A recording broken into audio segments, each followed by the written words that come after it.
Nawain niyo pong mabuti yung posisyon na ito. Lamang po ng isang piyesa yung itim. Ayan o, lamang po siya ng isang bishop. Pero pagdating po sa posisyon, ako po'y naniniwala na lamang naman po yung white dahil sa kanyang napakalakas na bishop. May malakas din po siya nakabayo dito.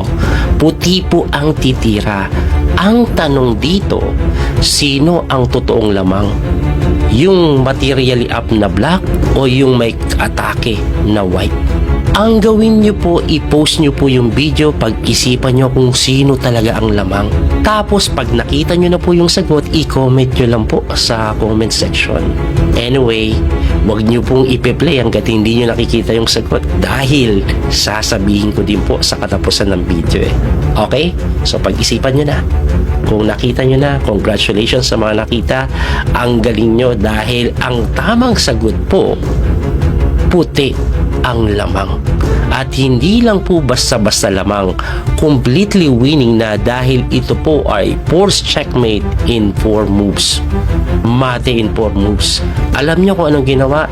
Isang matindihan po na queen sacrifice, nilagay yung reyna sa age 7, nakalimutan niya na may kabayong nagbabantay.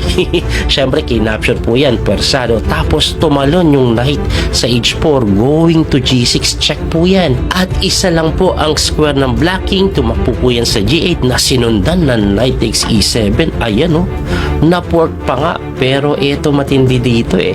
Pagtakbo po ng king sa H8, hindi na po tinikman yung reyna, tumalon yung knight sa E5 sa G6, checkmate. Yan po ay isang example na medyo advanced na klase ng smothered checkmate. Galing no?